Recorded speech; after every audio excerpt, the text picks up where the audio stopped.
Welcome to A Styled Life, the podcast for purpose-led female founders and senior leaders ready to use style as a powerful tool for confidence, impact and influence. I'm your host, Alex Standley, multi-award-winning personal stylist, speaker and sustainable fashion consultant with 2 decades of experience in the fast-paced world of fashion. Join me as we redefine success from the inside out. This podcast isn't just about clothes. It's about personal power, purposeful style, and creating a life that aligns with your values. So whether you're running a business, leading a movement, or stepping into your next chapter, you're in the right place. Each week, we'll dive into the world of personal style, sustainability, female empowerment, and living with intention through real stories, expert insights, and plenty of inspiration. Welcome back to A Styled Life. Today, I'm really excited to be joined by Paige Mengers, founder of Phoenix Style, which is a group of luxury resale boutiques and a thriving online store focused on sustainable fashion and conscious style. Paige's story really stood out to me because it weaves together reinvention, values, and a very intentional approach to style and sustainability, which I know will resonate with so many of you. Welcome to the podcast, Paige. Thank you for having me, and thank you for such a wonderful introduction.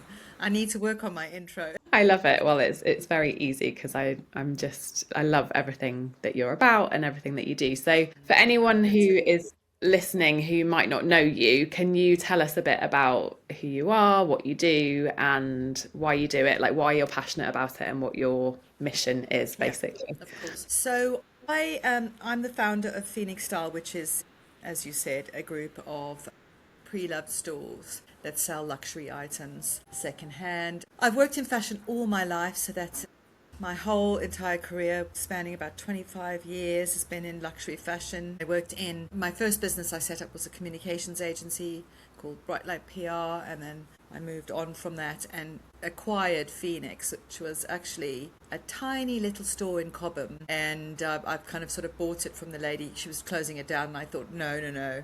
This was about 8 years ago. It was just when people were thinking about secondhand, but not really, But I just knew this was the future of fashion. And yeah, I bought it, and I have loved it ever since I bought it. It brings me joy every single day to go into work selling secondhand pre-loved goods. I love that. I think that's the whole thing of working for yourself, isn't it? That you get to create something that you love and something that you're passionate about. And was there a moment for you where you had your PR agency and it just didn't feel right anymore, or it kind of stopped working for you? Yeah.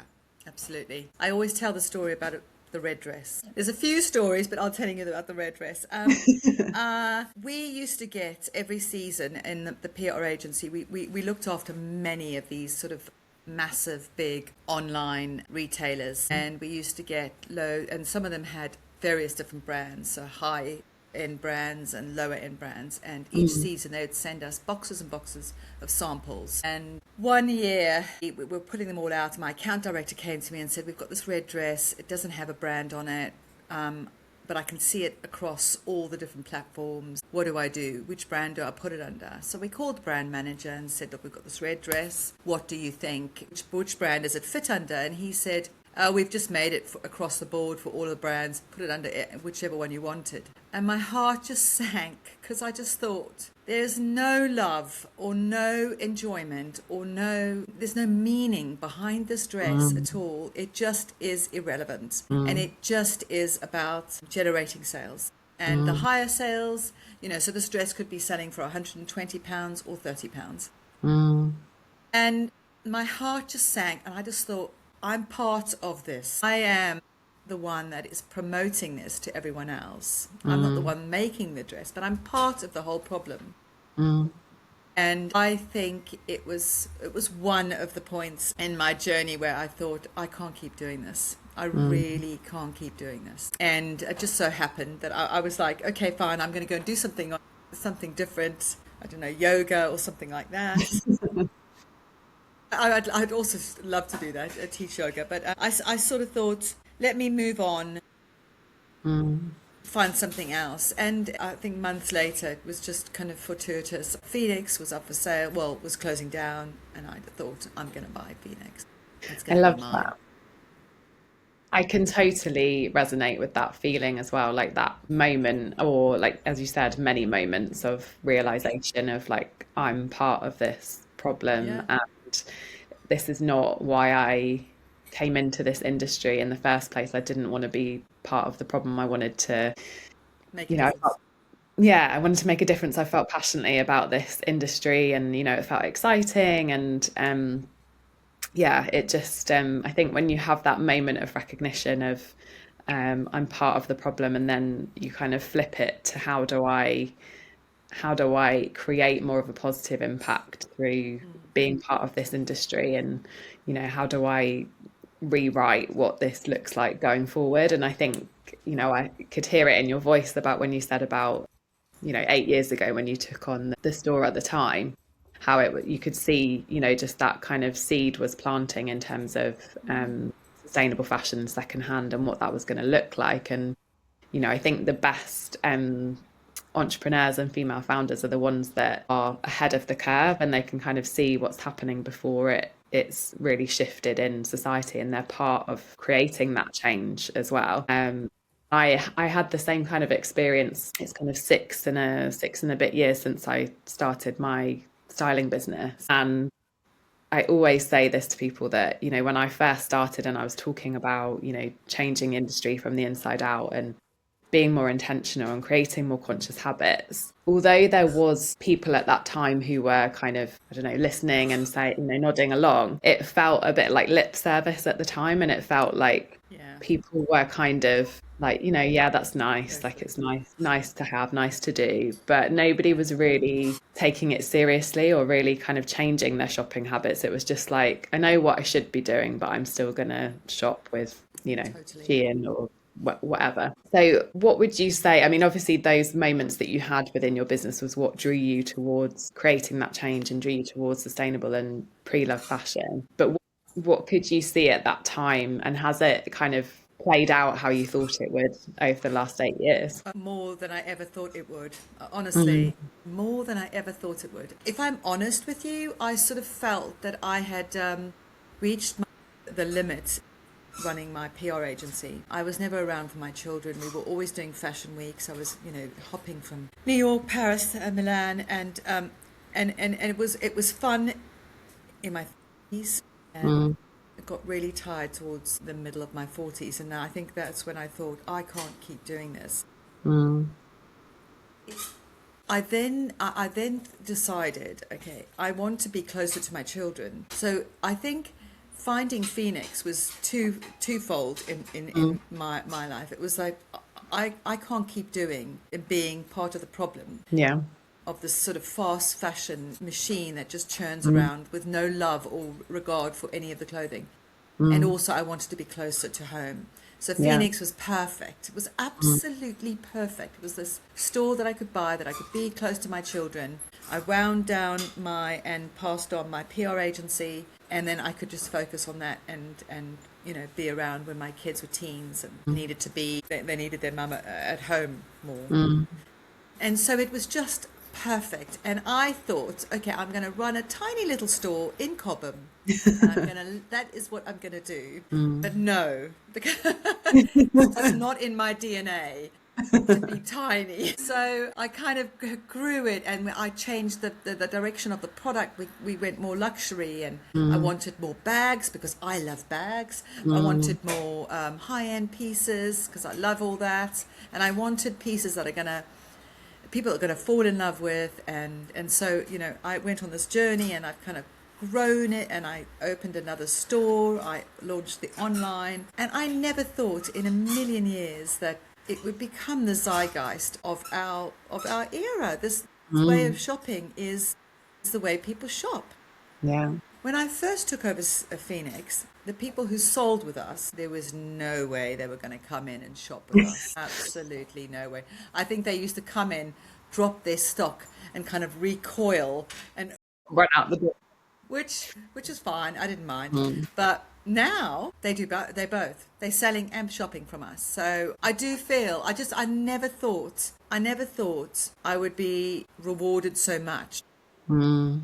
in what I did as I do now. When I was running my PR agency, I always kind of sort of found charitable things to do so that I could give back. Whereas now I feel like, we're doing a great thing anyway. Yeah, it's just part of your ethos. Yeah, it's just, I can't remember the last time I bought something new. I just can't. I Yeah. really can't. Maybe trainers and gym kit, but Mm. I don't think I buy anything new anymore. Well, you've got the best job in the world because you get first dibs on everything that comes through the door. I know. Everyone keeps saying that to me. Do you take the best pieces? And I wish I did, but I don't. What I do is the girls are looking at me now smiling, and I'm like, I always go, I want that. And then I go, no, no, no, it needs to stay in the store. I want the store to be successful. You have So to rein yourself in. yeah, I do have to rate myself. We all have to. We all Yeah, we all have to. absolutely. We all kind of put our names on things, and then the next batch of stuff comes in, and we take your name off that and put it on the next thing. So it's like this constant name gets moved on items, but that's the fun part. I think the most amazing part of working here is when someone walks in with a bag of clothes that they want to sell, and it's like Christmas. Yeah. You're looking through and you think, oh my God, this is so beautiful. Oh my gosh, this is Yeah. gorgeous. And also the lives that these items have had.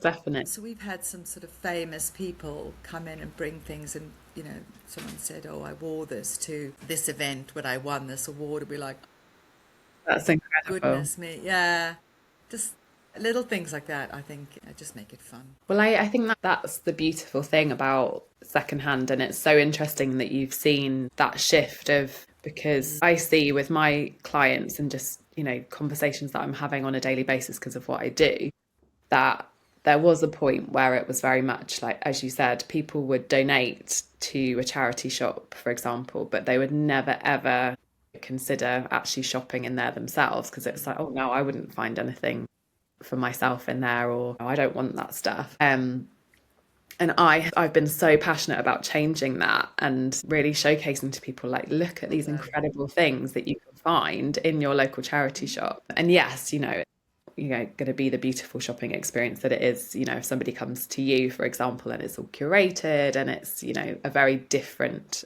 experience. But I have definitely seen that stigma and that shift change where people now are almost proud, like, this was such a bargain, or I found this, like, isn't this such a gem? Like, it's such a unique piece. And Yeah.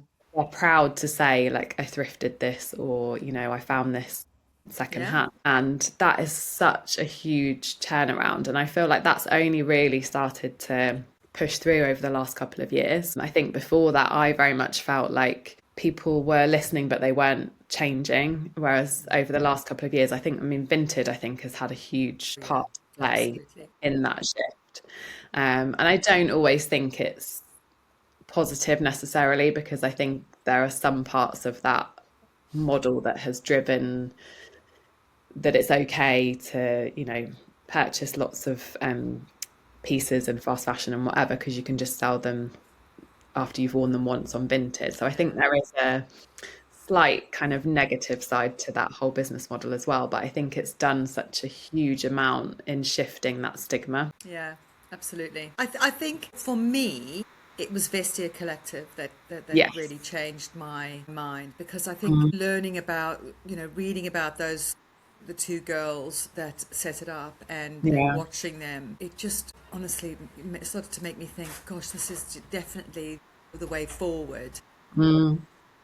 And I also think one of the other reasons why people may be moving towards secondhand, and I might be wrong in this because you probably know it better, is that we're not dressing for those trends anymore, those Mm. massive trends. We're dressing more for ourselves. And Mm. I see this also with the younger kids as well. They'll buy like a t-shirt and, change it to suit their sort of style. I do Mm. feel that maybe it's also because of the sort of whole influencer phenomenon. That's why people have kind of like sort of changing. They're dressing for themselves as opposed to following these trends. We used to have catwalks. The editors used to go to the catwalks, have a look, and then they would come and tell us in the magazines what the trends are. I just don't think that's happening anymore because it's all instant. It's all out there. So, for instance, like the Chanel catwalk that happened in New York on the subway, everyone was wearing quarter zips literally 2 weeks later.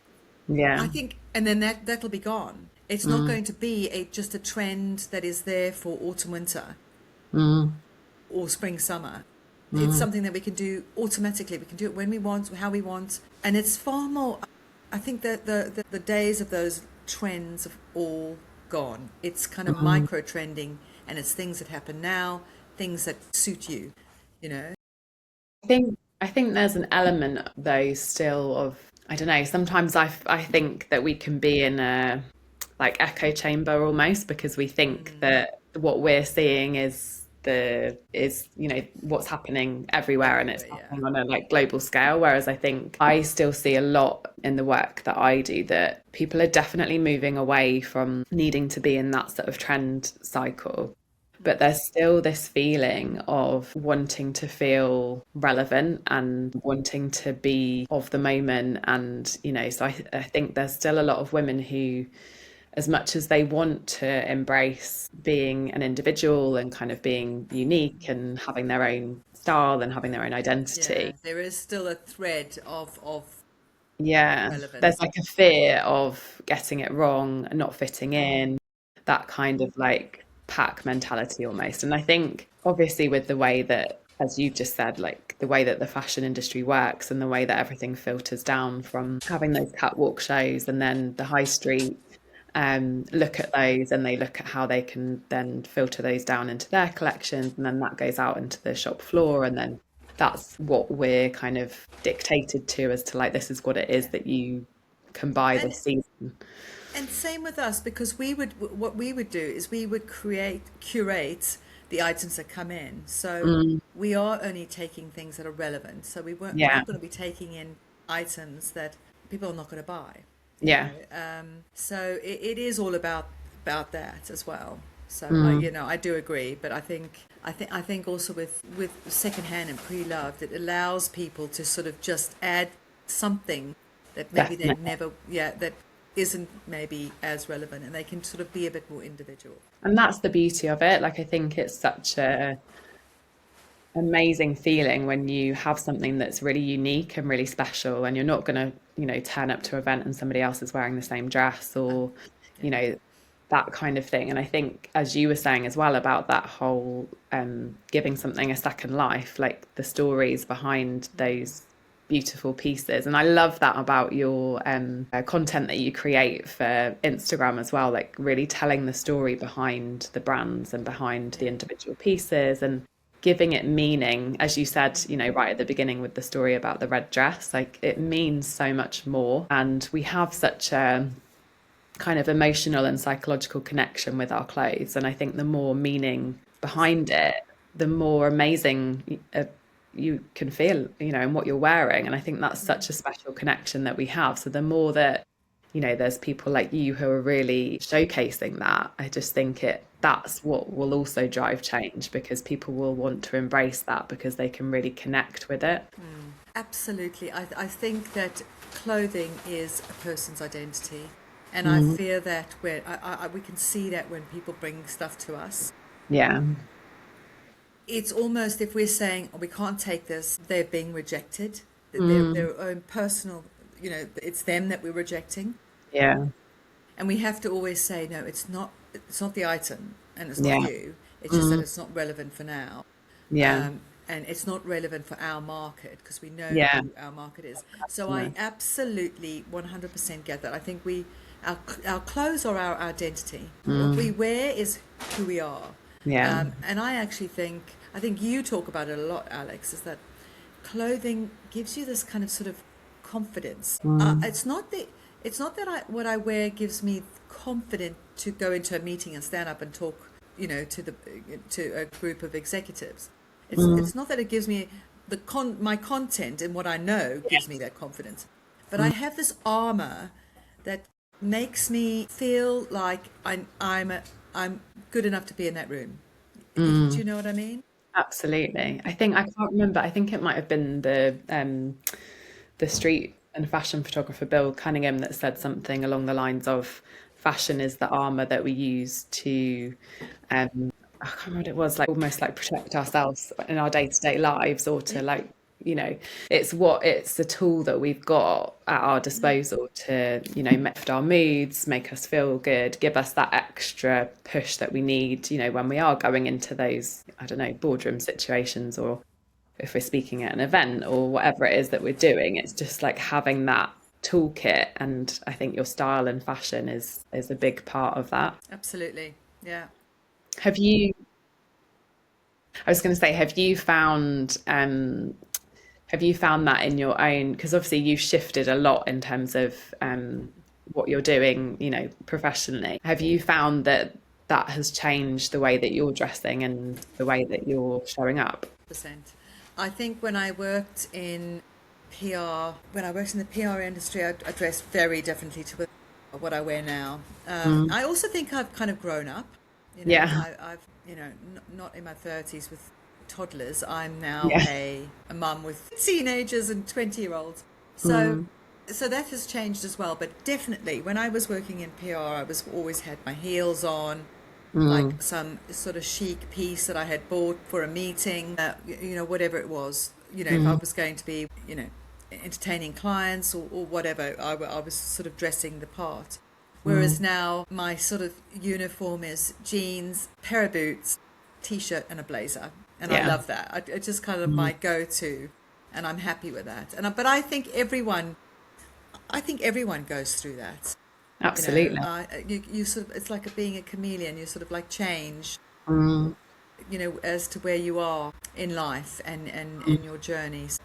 What I was wearing in my 20s is not what I was wearing in my 30s, No. 40s, and now. So, And do you think 100%. with age, like you become kind of more comfortable in who you are, and like you embrace like your individuality, and you're more comfortable having a more unique identity, or that kind of thing? Yeah, I think as I've got older, I've figured out exactly what works for me. I know Yeah. what works for me. I know what I feel comfortable in. So in my 20s and 30s, I didn't mind feeling uncomfortable.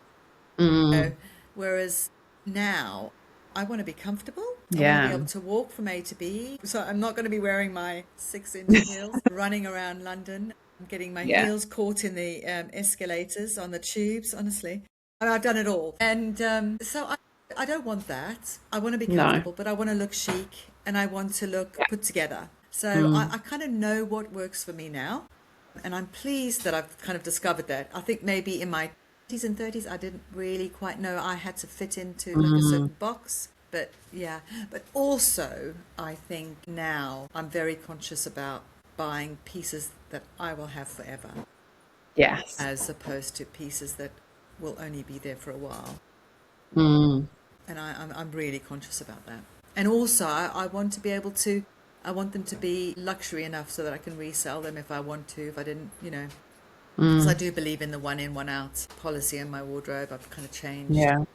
just changed a few things like that. I think that's something that we probably don't talk about enough, that when we are sort of more intentional, and we're purposely looking for things that are better quality, and as you said, things that are going to be there forever in your wardrobe, then that probably does also shift our personal style as well, because you're perhaps thinking about things that are a bit more timeless, and things that are beautiful fabrics that look and feel more kind of luxurious as well. So I think that in turn also impacts the evolution of our personal style, and the way that we're showing up, and what we're wearing. It's all about experimenting, and a lot more actually about fitting in with what I thought I should be wearing, because of Yeah. being so heavily influenced by people around me, and by the trends, and by my job, especially because, being in fashion and everything changing so much, I felt like I had to keep up with that.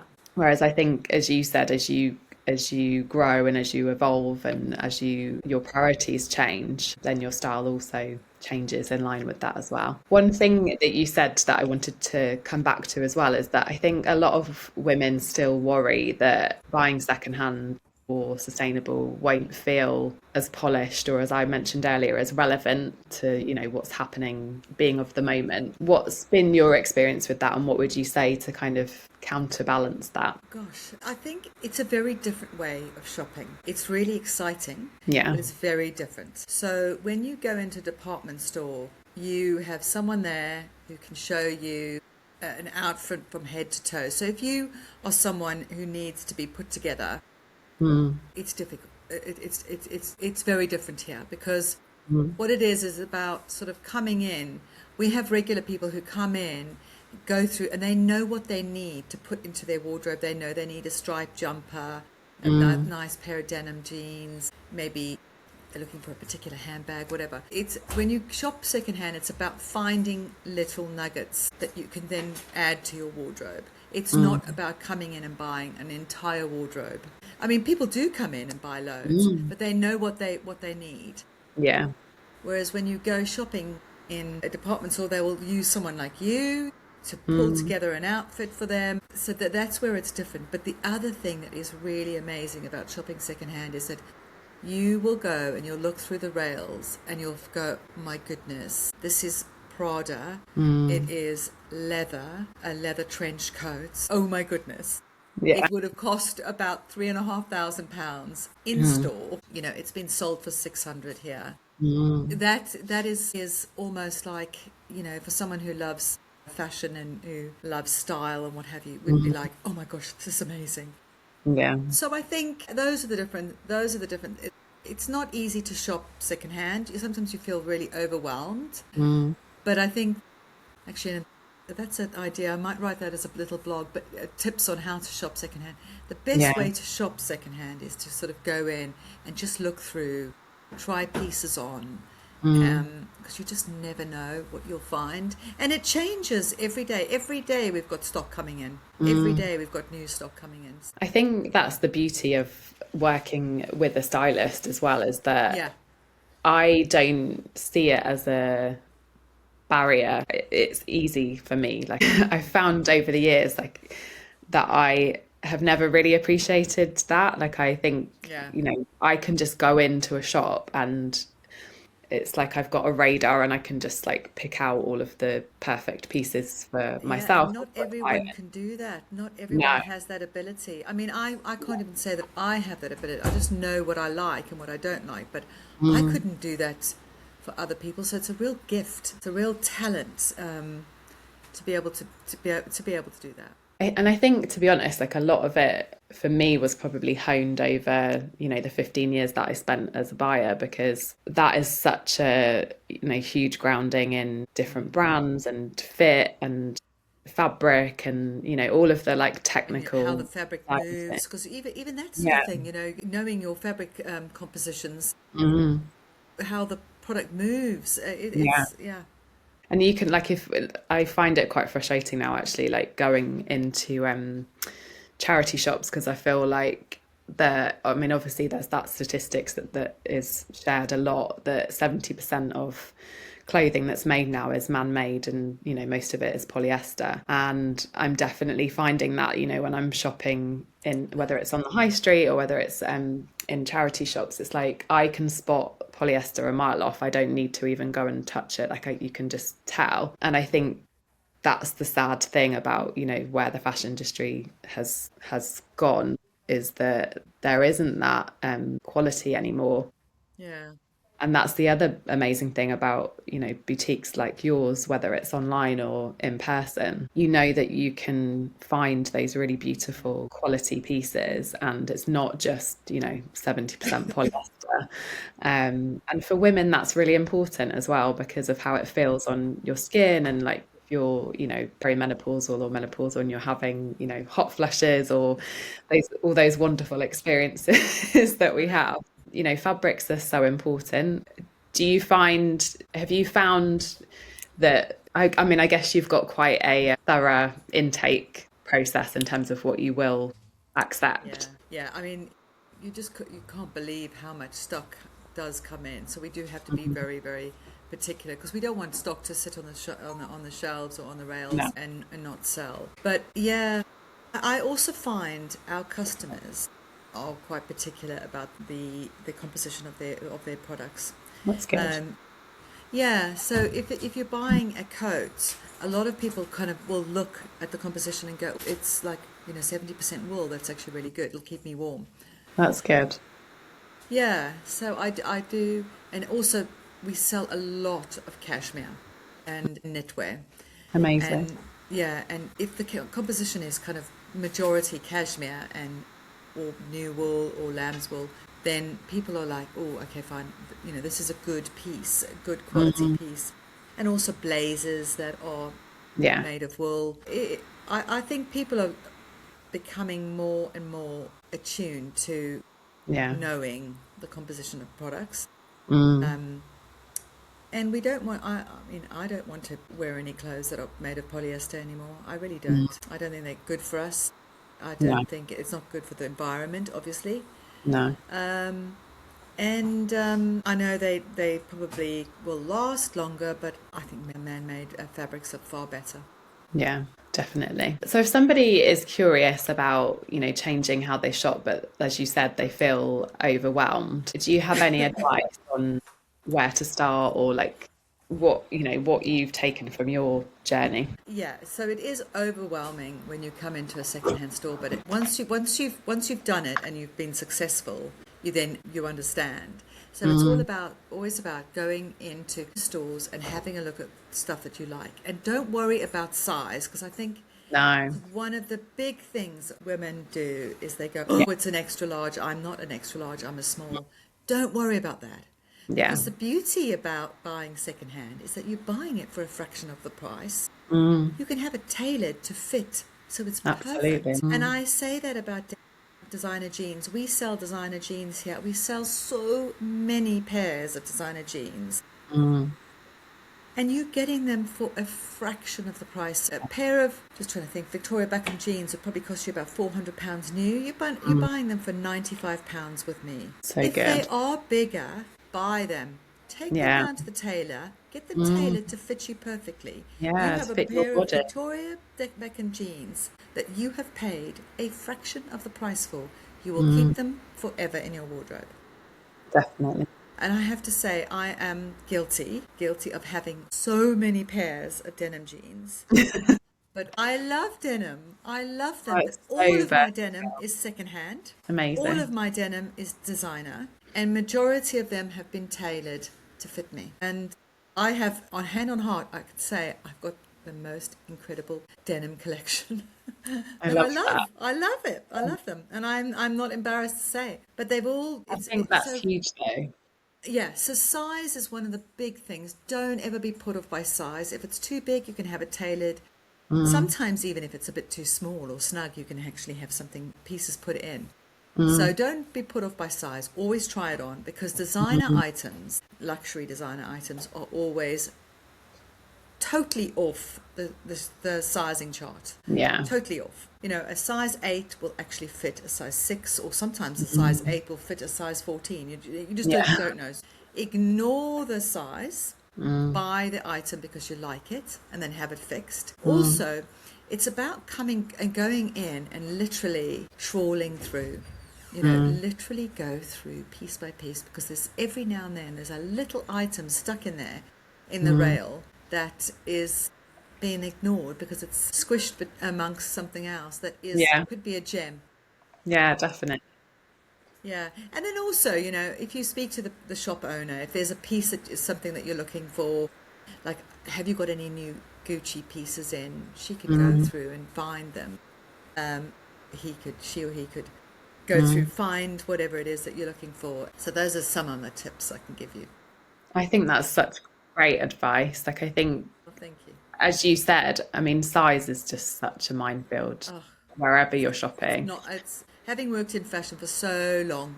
Because Yeah, now it's an irrelevance. Size is an absolutely. irrelevance on fashion garments. And the other irrelevance, I have to tell you, sorry, I keep overtaking this podcast, but the other irrelevance is the cleaning instructions. Ignore them. Oh God, Ignore the yeah. cleaning instructions. The cleaning instructions on all these luxury pieces are for lazy people taking to Yeah. the dry cleaners, and that's absolutely nonsense. I don't think I've ever taken a single piece of my clothing of my cashmere and knitwear to the dry cleaners ever.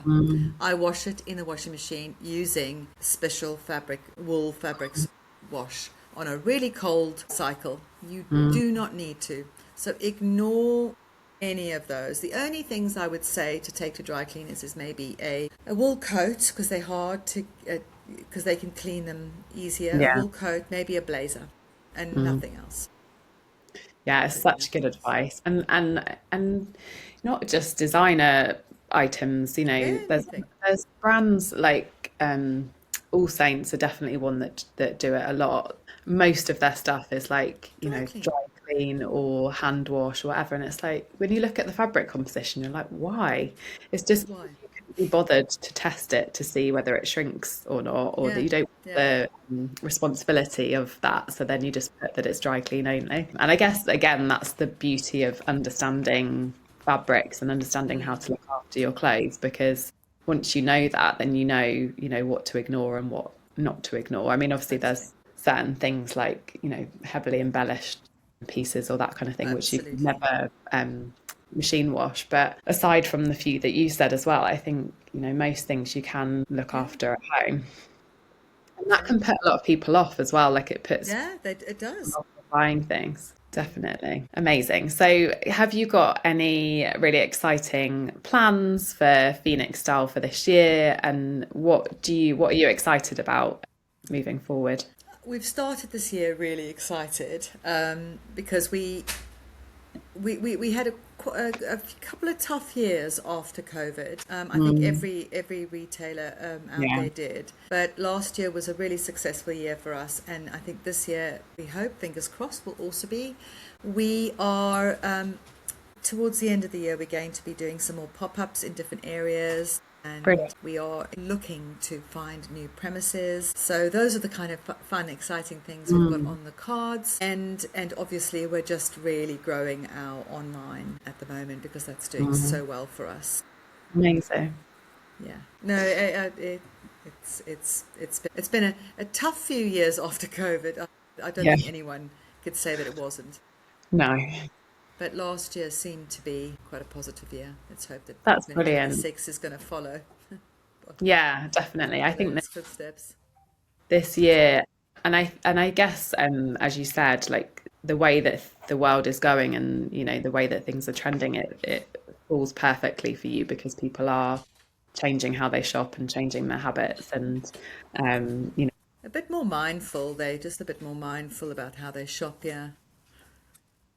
right. So final three quick fire questions for you about your own wardrobe. So what's the one item of clothing in your wardrobe that you love the most and why? Oh, can I only have one? Yeah, only one. I know it's picking your favorite child. My favorite child. Okay, I do have one. I have a blazer. It is by the brand Blaze Milano. And anyone who knows, it is ridiculously expensive. But I was very lucky enough to buy one secondhand from Phoenix, and Mm, I probably wear that so much, and every time I wear it, people compliment me. I can wear love it with jeans and a t-shirt, or I could dress it up with a nice blouse and wool trousers, and every time I wear it, everyone compliments me on my blazer. I love it. What color is it? Is it black? It's navy blue, and it's got No. it's wool, and it's got like a sort of fine white pinstripe through. Oh, gorgeous. It's lovely. It's lovely. Classic. And if we opened your wardrobe right now, what would we find way too much of? Probably jeans from what you've said. Denim. I know, but I love my denim. Wear all of it. I live in denim. Mm. So yeah, I'm just a denim jean girl. I think that is a good thing to have a lot of as well because you get so much wear out of it. It's not like you've got a wardrobe full of like occasion dresses that you never wear. It's Yeah, actually something that you're going to get so much wear out of. yeah. I mean, I've even got some vintage Levi's that probably have come through from the 60s. Are just my favourite. Amazing. I do love my Levi's 501 crop. Like they're just such a good shape. Amazing. Yeah. So I feel like I need to come down and try on some jeans now. Yes, you I'm must. inspired. You must. I actually I got a bargain on Vinted recently. I got I was a pair of a gold jeans that I'd been looking at new, and I put like a search into Vinted. I think it was just before Christmas, and found them, and I think they're about £300 new. Yes, ridiculous. Yeah, and I managed to find my size, and I think they were on for, I don't know, I want to say like £75, £80, something like that. And then I was like, right, I'll get them when I've sold like something else. If they're still there, then it's meant to be. Managed to sell something, and she had discounted them, so they were like, I think £65 or something. And I thought, well, I might get them and then see that she's worn them to death or something like that. But when they arrived, I was like, wow, the quality is still amazing. Yeah, they fit really well, and just such a treat. And finally, what is an outfit or a trend that you look back on and think, I really regret that, and why? What do I really? I bought way too many of those. This was in my PR days. I bought way too many of those Victoria Beckham first day Series 1 dresses. Oh yeah. Zip all the way back up. At the time, I thought it was just the best, but no, I don't know why I ever did that. I feel like that's the classier mistake than a lot of the ones that we get. Yeah, right. I'm sure I can find some other ones that weren't as classy as that. But I just remember thinking, I had about 3 of them in my wardrobe, and I just thought, oh my God. And one was bright orange. I mean, with a big gold zip up the back. Yeah. Anyway, I don't want to think about it anymore. I'd love to ask you as well. I don't obviously normally ask this, but is there an item that you've curated for Phoenix Style that really stands out to you, as well as being like up there with something that was really special, or as you said, something that had an incredible story behind it? Yeah. A lady brought in a Chanel bag that was from, oh God, I'll never forget this. It was from, I think it was a 2015 or 16, I don't know, you'll have to have a look. It was called the Riviera collection, and it was a Chanel medium double flap, and the whole thing had been embroidered with beads. Oh wow. It was black and white. I've never ever seen anything more beautiful in my life. Amazing. I'll have to see if we can dig a photo out. Yeah, I'll send you the exact bag. I'll send it to you.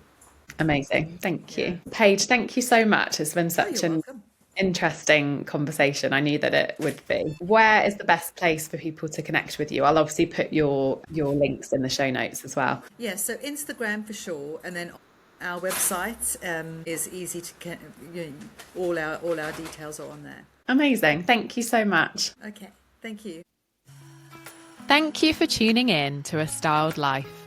If today's episode resonated, the best way to support the show is to share it with another trailblazer or leave a quick review. And if you're ready to align your style with your next level of impact, head to the show notes to book your free style strategy call. Because when your style aligns with your purpose, the world takes notice.